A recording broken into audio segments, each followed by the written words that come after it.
All right, moving on to chapter 11, and this is called Quidditch. We're going to find out about Harry's first Quidditch match. As they entered November, the weather turned very cold. The mountains around the school became icy gray, and the lake like chilled steel. Every morning, the ground was covered in frost. Hagrid could be seen from the upstairs windows defrosting broomsticks on the Quidditch field, bundled up in a long moleskin overcoat, rabbit fur gloves, and enormous beaver skin boots. The Quidditch season had begun. On Saturday, Harry would be playing in his first match after weeks of training. Gryffindor versus Slytherin. If Gryffindor won, they would move up into second place in the house championship. Hardly anyone had seen Harry play because Wood had decided that, as their secret weapon, Harry should be kept well secret. But the news that he was playing Seeker had leaked out somehow, and Harry didn't know which was worse: people telling him he'd be brilliant, or people telling him they'd be running around underneath him holding a mattress. It was really lucky that Harry now had Hermione as a friend. He didn't know how he'd have gotten through all of his homework without her. What with all the last minute Quidditch practice Wood was making them do. She had also lent him Quidditch Through the Ages, which turned out to be a very interesting read. Harry learned that there were 700 ways of committing a Quidditch foul, and that all of them had happened during a World Cup match in 1473. That Seekers were usually the smallest and fastest players, and that most serious Quidditch accidents seemed to happen to them. That although people rarely died playing Quidditch, referees have been known to vanish and turn up months later in the Sahara Desert. Hermione had become a bit more relaxed about breaking rules since Harry and Ron had saved her from the mountain troll, and she was much nicer for it. The day before Harry's first Quidditch match, the three of them were out in the freezing courtyard during break, and she had conjured them up a bright blue flame that could be carried around in a jam jar. They were standing with their backs to it, getting warm, when Snape crossed the yard. Harry noticed at once that Snape was limping. Harry and Ron and Hermione moved closer together to block the fire from view. They were sure it wouldn't be allowed. Unfortunately, something about their guilty faces caught Snape's eye. He limped over. He hadn't seen the fire, but he seemed to be looking for a reason to tell them off anyway. "What's that you've got there, Potter?" It was Quidditch Through the Ages, Harry showed him. "Library books are not to be taken outside the school," said Snape. "Give it to me. 5 points from Gryffindor."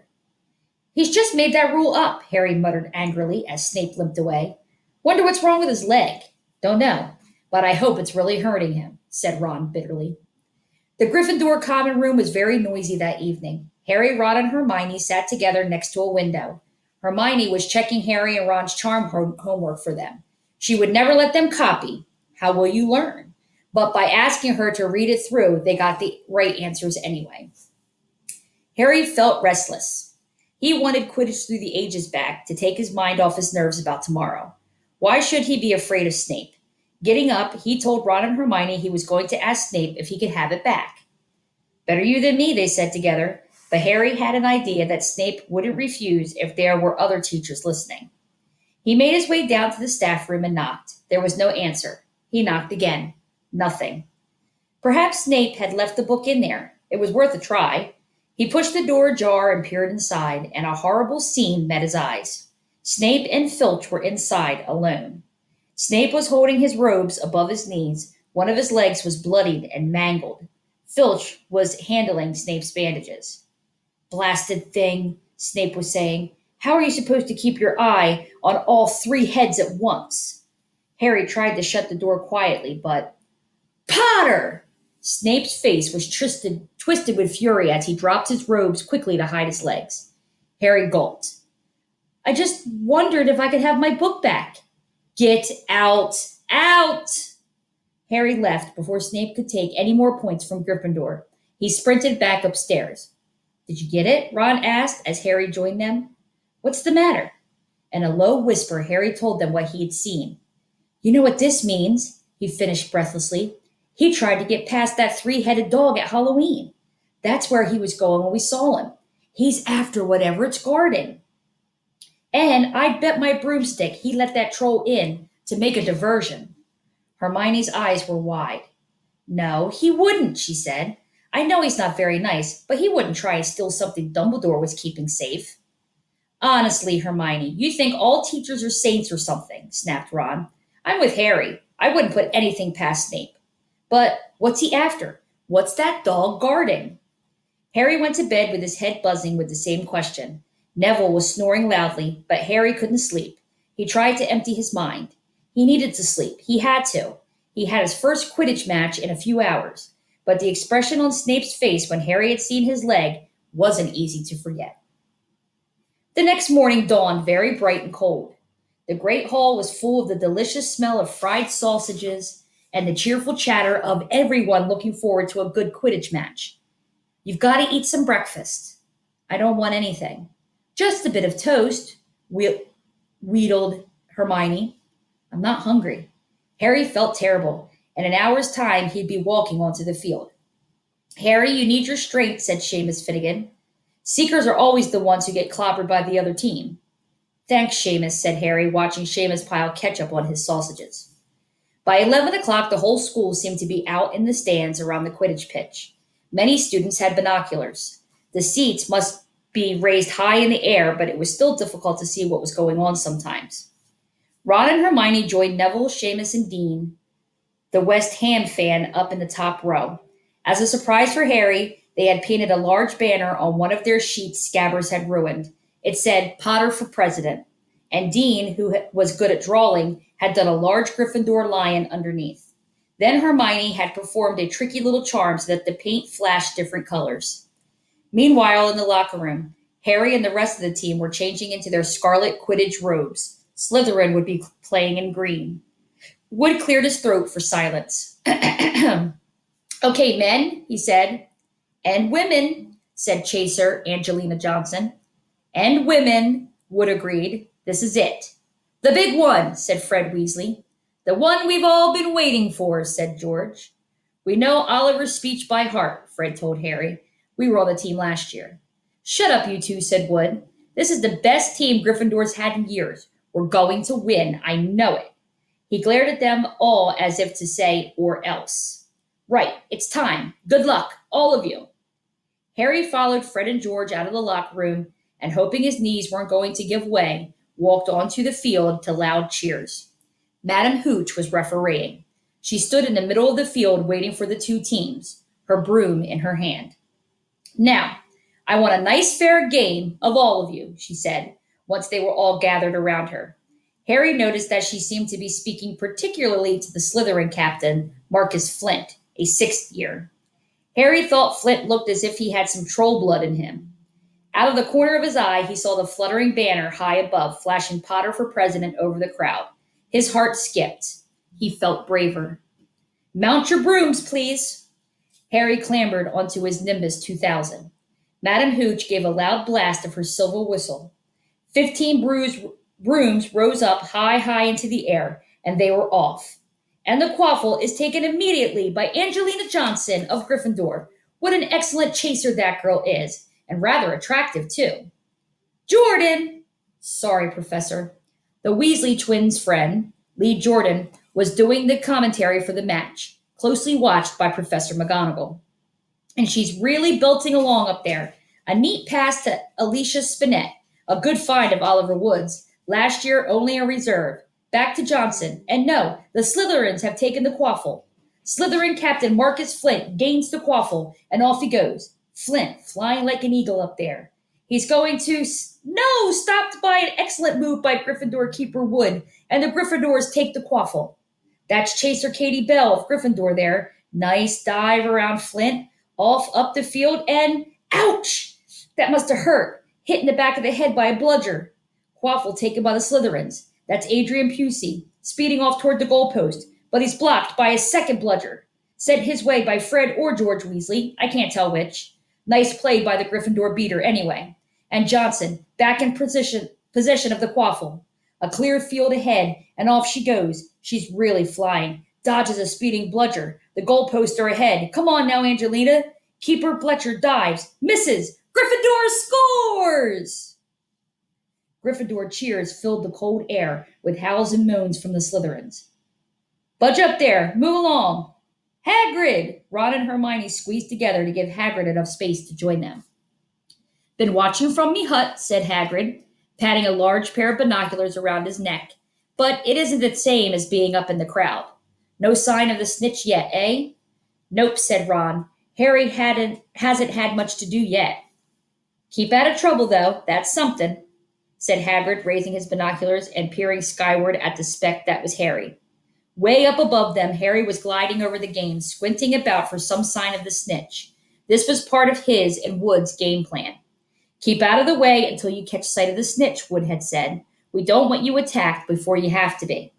When Angelina had scored, Harry had done a couple of loop-de-loops to let off his feelings. Now he was back to staring around for the snitch. Once he caught sight of a flash of gold, but it was just a reflection from one of Miss Weasley's wrist watches. And once a bludger decided to come pelting his way, more like a cannonball than anything. But Harry dodged it, and Fred Weasley came chasing after it. All right there, Harry, he had time to yell as he beat the bludgeon furiously towards Marcus Flint. Slytherin in possession, Lee Jordan was saying. Chaser Pusey ducks two bludgers, two Weasleys, and Chaser Bell, and speeds toward the... Wait a minute, was that the snitch? A murmur ran through the crowd as Adrian Pusey dropped the quaffle, too busy looking over his shoulder at the flash of gold that had passed his left ear. Harry saw it.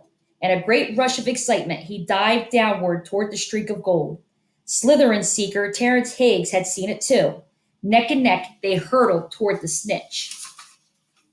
All the chasers seemed to have forgotten what they were supposed to be doing as they hung in midair to watch. Harry was faster than Higgs. He could see the little round ball, wings fluttering, darting up ahead. He put on an extra spurt of speed. Wham! A roar of rage echoed from the Gryffindors below. Marcus Flint had blocked Harry on purpose, and Harry's broom spun off course. Harry holding on for dear life. Foul! Screamed the Gryffindors. Madam Hooch spoke angrily to Flint, and then ordered a free shot at the goalpost for Gryffindor. But in all the confusion, of course, the golden snitch had disappeared from sight again. Down in the stands, Dean Thomas was yelling, Send him off, ref! Red card! What are you talking about, Dean? Said Ron. Red card, said Dean furiously. In soccer, you get shown the red card and you're out of the game. But this isn't soccer, Dean, Ron reminded him. Hagrid, however, was on Dean's side. They ought to change the rules. Flint could have knocked Harry out of the sky. Lee Jordan was finding it difficult not to take sides. So, after that obvious and disgusting bit of cheating, Jordan, growled Professor McGonagall.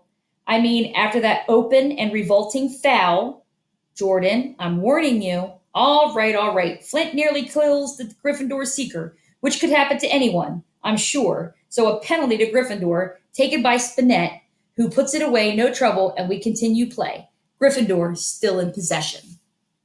It was as Harry dodged another bludger, which went spinning dangerously past his head, that it happened. His broom gave a sudden, frightening lurch. For a split second, he thought he was going to fall. He gripped the broom tightly in both his hands and knees. He'd never felt anything like it. It happened again. It was as though the broom was trying to buck him off. But Nimbus 2000s did not suddenly decide to buck their riders off. Harry tried to turn back toward the Gryffindor goalposts. He had half a mind to ask Wood to call timeout, and then he realized that his broom was completely out of his control. He couldn't turn it. He couldn't direct it at all. It was zigzagging through the air and every now and then making violent swish movements that almost unseated him. Lee was still commentating. Slytherin in possession. Flint with the quaffle. Passes Spinette. Passes Bell. Hit hard in the face by a bludger. Hope it broke his nose. Only joking, Professor. Slytherin score. Oh no. The Slytherins were cheering. No one seemed to have noticed that Harry's broom was behaving strangely. It was carrying him slowly higher away from the game, jerking and twitching as it went. Don't know what Harry thinks he's doing, Hagrid mumbled. He stared through his binoculars. If I didn't know better, I'd say he'd lost control of his broom. But he can't have. Suddenly, people were pointing up at Harry all over the stands. His broom had started to roll over and over, with him only just managing to hold on. Then the whole crowd gasped. Harry's broom had given a wild jerk, and Harry swung off it. He was now dangling from it, holding on with only one hand. Did something happen to it when Flint blocked him? Seamus whispered. Can't have, Hagrid said, his voice shaking. Can't nothing interfere with a broomstick except powerful dark magic. No kid could do that to a Nimbus 2000. At these words, Hermione seized Hagrid's binoculars, but instead of looking up at Harry, she started looking frantically at the crowd. What are you doing? Moaned Ron, grave faced. I knew it, Hermione gasped. Snape, look! Ron grabbed the binoculars. Snape was in the middle of the stands opposite them. He had his eyes fixed on Harry and was muttering nonstop under his breath. He's doing something. Jinxing the broom, said Hermione. What should we do? Leave it to me. Before Ron could say another word, Hermione had disappeared. Ron turned the binoculars back on Harry. His broom was vibrating so hard it was almost impossible for him to hang on much longer. The whole crowd was on its feet, watching, terrified, as the Weasleys flew up to try and pull Harry safely onto one of their brooms, but it was no good. Every time they got near him, the broom would jump still higher. They dropped lower and circled beneath him, obviously hoping to catch him if he fell. Marcus Flint seized a quaffle and scored 5 times without anyone noticing. Come on, Hermione, Ron muttered desperately. Hermione had fought her way across the stand where Snape stood and was now racing along the row behind him. She didn't even stop to say sorry as she knocked Professor Quirrell headfirst into a row in front. Reaching Snape, she crouched down, pulled out her wand, and whispered a few well-chosen words. Bright blue flames shot from her wand onto the hem of Snape's robes. It took perhaps 30 seconds for Snape to realize that he was on fire. A sudden yelp told her she had done her job. Scooping the fire off him into a little jar in her pocket, she scrambled back along the row. Snape would never know what had happened. It was enough. Up in the air, Harry was suddenly able to clamber back onto his broom. Neville, you can look, Ron said. Neville had been sobbing into Hagrid's jacket for the last 5 minutes. Harry was speeding toward the ground when the crowd saw him clap his hand to his mouth as though he was about to be sick. He hit the field on all fours, coughed, and something gold fell into his hand. I've got the snitch, he shouted, waving it high above his head, and the game ended in a complete confusion. He didn't catch it. He nearly swallowed it. Flint was still howling 20 minutes later, but it made no difference. Harry hadn't broken any rules, and Lee Jordan was still happily shouting the results. Gryffindor had won by 170 points to 60. Harry heard none of this, though. He was being made a cup of strong tea back in Hagrid's hut with Ron and Hermione. It was Snape, Ron was explaining. Hermione and I saw him. He was cursing your broomstick, muttering. He wouldn't take his eyes off you. Rubbish, said Hagrid. He hadn't heard a word of what had gone on next to him in the stands. Why would Snape do something like that? Harry, Ron, and Hermione looked at one another, wondering what to tell him. Harry decided on the truth. I found out something about him, he told Hagrid. He tried to get past that 3-headed dog on Halloween. It bit him. We think he was trying to steal whatever it's guarding. Hagrid dropped the teapot. How do you know about Fluffy? He said. Fluffy?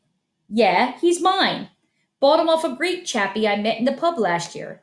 I lent him to Dumbledore to guard the... Yes, said Harry eagerly. Now, don't ask me any more, said Hagrid gruffly. That's top secret, that is. But Snape's trying to steal it. Rubbish, said Hagrid again. Snape's a Hogwarts teacher. He'd do nothing of the sort.